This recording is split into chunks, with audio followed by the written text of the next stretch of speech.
Hello everyone. आइए शुरू करते हैं हम अपना नेक्स्ट वीडियो केमिकल इक्विलिब्रियम के ऊपर। पहले वीडियो में मैंने आपको केमिकल इक्विलिब्रियम क्या होता है इसके बारे में डिटेल में बताया है। अब केमिकल इक्विलिब्रियम के पार्ट 2 में हम इक्विलिब्रियम कांस्टेंट और गिब्स फ्री एनर्जी और इक्विलिब्रियम कांस्टेंट के बीच में रिलेशन के बारे में बात करेंगे। तो आइए शुरू करते हैं अपना लेक्चर।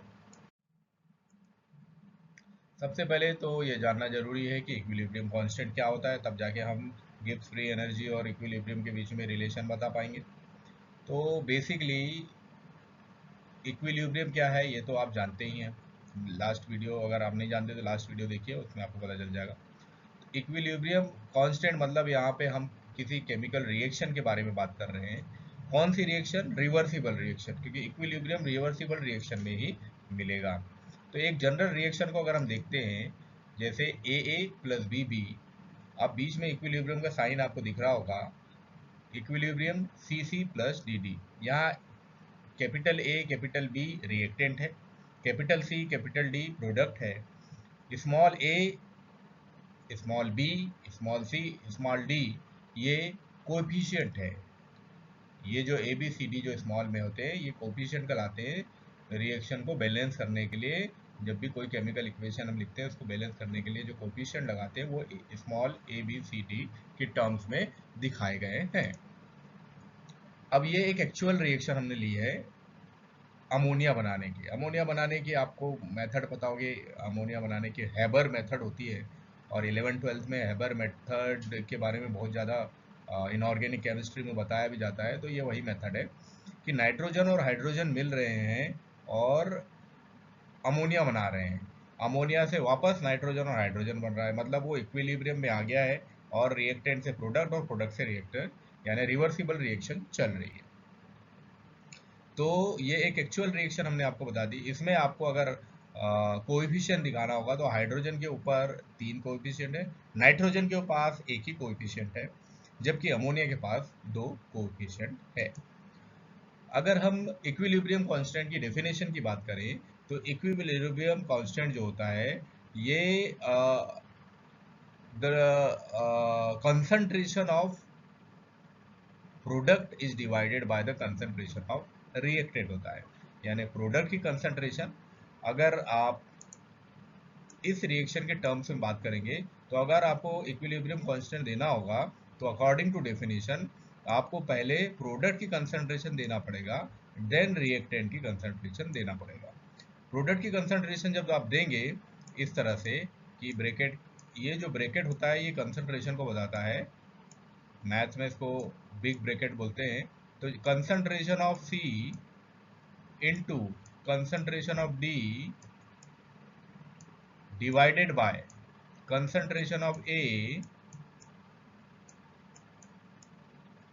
मतलब ऊपर हमने प्रोडक्ट की कंसंट्रेशन दे दी, नीचे हम रिएक्टेंट की कंसंट्रेशन दे देते हैं। तो concentration of C is divided, concentration of C into concentration of D is divided by concentration of A into concentration of B equals to K. अब ये के क्या है? के एक इक्विलिब्रियम कांस्टेंट है। अब क्योंकि सारा काम कंसंट्रेशन की टर्म्स में हो रहा है तो हम यहाँ लिख देते के सी। के सी, सी का मतलब कंसंट्रेशन, के का मतलब इक्विलिब्रियम कांस्टेंट। तो ये कंसंट्रेशन की टर्म्स में इक्विलिब्रियम कांस्टेंट हो गया। तो जनरली हम कंसंट्रेशन की टर्म्स में लेते हैं के सी। एक केपी भी होता है, प्रेशर की टर्म्स में लिया जाता है, उसके बारे में हम आगे अगले वीडियो में बात करेंगे। अभी तो इक्विलिब्रियम कांस्टेंट के ऊपर कंसंट्रेट करते हैं। तो के सी इज इक्वल टू हो जाएगा concentration of C multiply by concentration of D divided by concentration of A and concentration. अब यहाँ कोएफिशिएंट कहाँ लगेंगे? तो अब कंसंट्रेशन ऑफ सी के ऊपर सी का कोएफिशिएंट लगेगा, यानी एक पावर के टर्म्स में लगेगा स्मॉल सी, ऐसे ही यहाँ पे स्मॉल डी लगेगा, ऐसे ही यहाँ पे स्मॉल ए लगेगा, और ऐसे ही यहाँ पे स्मॉल बी लगेगा। तो ये इनकी पावर के रूप में जो कोफिशिएंट होंगे वो लगेंगे। तो इस तरह से आप इस रिएक्शन के लिए इक्विलिब्रियम कांस्टेंट दे सकते हैं। तो इक्विलिब्रियम कांस्टेंट आई होप कि आपको समझ में आ रहा होगा इक्विलिब्रियम कांस्टेंट क्या है। तो ये डेफिनेशन के अकॉर्डिंग हमने आपको बताया। डेफिनेशन में यही लिखा हुआ है कि जो रिएक्टेंट जो प्रोडक्ट की कंसंट्रेशन होती है उसके डिवाइडेड रिएक्टेंट की कंसंट्रेशन ली जाती है और उनके जो कोफिशिएंट होते हैं उनकी पावर में यूज किए जाते हैं। इसको इस तरह से उस रिएक्शन को, वो जो रिएक्शन हमने सॉरी ऊपर जो रिएक्शन हमने बताई है उस रिएक्शन को इस तरह से हमने यहाँ नीचे लिख रखा है और इस तरह से हमने Kc निकाल रखा है यहाँ पे, मतलब equilibrium constant in the terms of concentration निकाल रखा है। तो इसको बोलेंगे equilibrium constant. Kc is equal to, देखिए C concentration of C to the power C, concentration of D to the power D divided by concentration of A to the power A, concentration of B to the power B। तो इस तरह से आप equilibrium constant निकाल सकते हैं। इसको graphical representation से भी हम देख सकते हैं कि जैसे जैसे कोई रिएक्शन होगी तो उस रिएक्शन में आप देख सकते हैं यहाँ पे एक रेड लाइन है और एक ब्लू लाइन है। रेड लाइन इंडिकेट करती है रिएक्टेंट्स को, यानी शुरुआत में जब आप रिएक्शन शुरू करेंगे तो जो रिएक्टेंट्स होते हैं उनकी कंसंट्रेशन ऑब्वियसली हाई होगी, कंसंट्रेशन हाई रहेगी, यानी यहाँ पे कंसंट्रेशन इस साइड देख रहे हैं आप, अमाउंट का मतलब कंसंट्रेशन, नीचे जो है टाइम है। तो जैसे जैसे कोर्स ऑफ टाइम बढ़ेगा कंसंट्रेशन रिएक्टेंट की कम होती जाएगी और प्रोडक्ट बनना शुरू हो जाएगा। तो प्रोडक्ट अभी जीरो पे है, यहाँ पे कंसंट्रेशन जीरो है इनिशियल टाइम पर, लेकिन जैसे जैसे टाइम बढ़ेगा वैसे वैसे कंसंट्रेशन ऑफ प्रोडक्ट बढ़ता जाएगा और कंसंट्रेशन ऑफ रिएक्टेंट कम होता जाएगा। एक टाइम ऐसा आएगा जबकि कंसंट्रेशन ऑफ प्रोडक्ट और कंसंट्रेशन ऑफ रिएक्टेंट के बीच में कोई भी चेंज नहीं होगा, ना ही प्रोडक्ट घटेगा बढ़ेगा ना ही रिएक्टेंट घटेगा बढ़ेगा। तब ऐसी सिचुएशन में हम बोलेंगे कि रिएक्शन ने इक्विलिब्रियम को अटेन कर लिया है, मतलब वो इक्विलिब्रियम की कंडीशन में आ जाएगा। तो इस ग्राफिकल रिप्रेजेंटेशन के थ्रू हमने आपको ये जो रिएक्शंस बताई हैं, एक तो एक्चुअल रिएक्शन और एक जो आपको रिएक्शन बताई थी, उन दोनों रिएक्शन के टर्म्स में इस तरह से आप इक्विलिब्रियम को समझ सकते हैं। अब उस इक्विलिब्रियम से इक्विलिब्रियम कांस्टेंट आप निकाल सकते हैं। रिएक्शन आपके सामने रखी हो, अब अगर आपसे बोला जाए कि इस रिएक्शन का इक्विलिब्रियम कांस्टेंट बताइए तो आप क्या बताएंगे? मुझे कमेंट बॉक्स पर कमेंट करके बताइएगा कि इसका इक्विलिब्रियम कांस्टेंट कैसे निकालेंगे। चलिए इसका तो निकाल देंगे क्योंकि अगली स्लाइड में मैं खुद ही इसका बता दूंगा। आपके लिए एक टास्क मैं दे जाता हूं कि आप एक रिएक्शन लिखे H2 plus I2 is equal to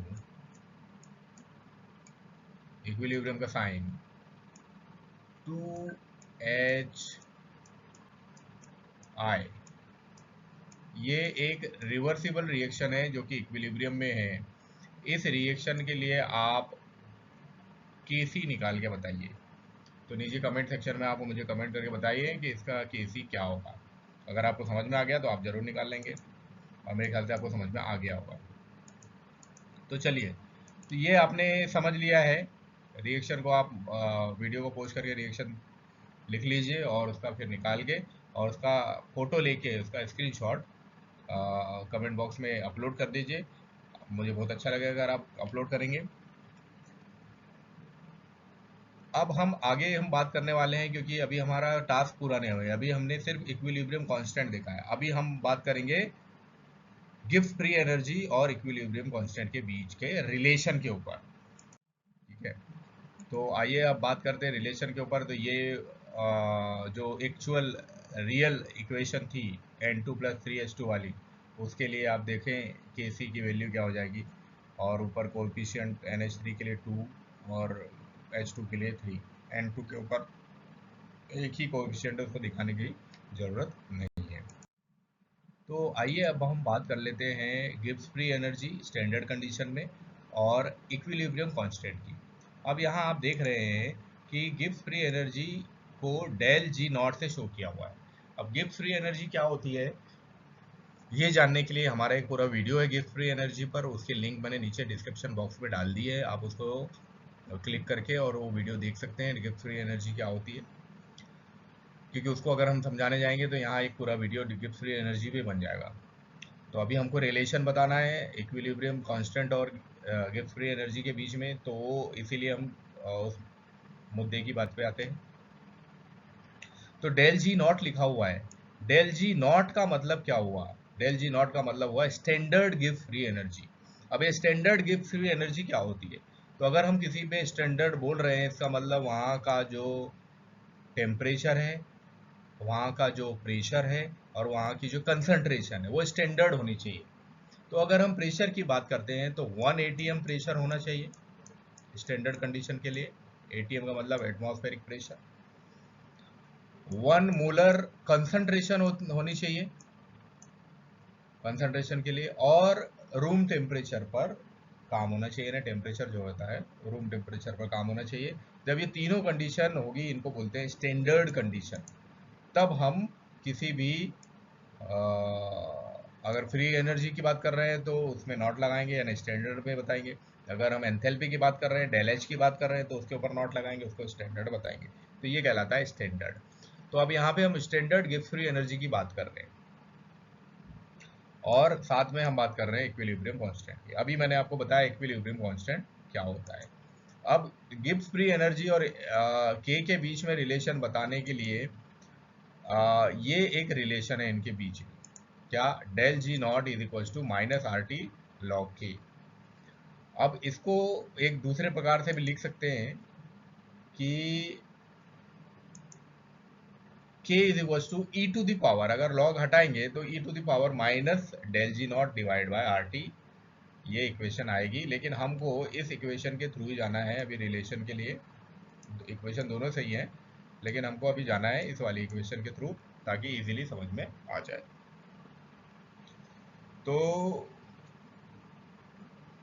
इससे आप के की वैल्यू आराम से फाइंड आउट कर सकते हैं।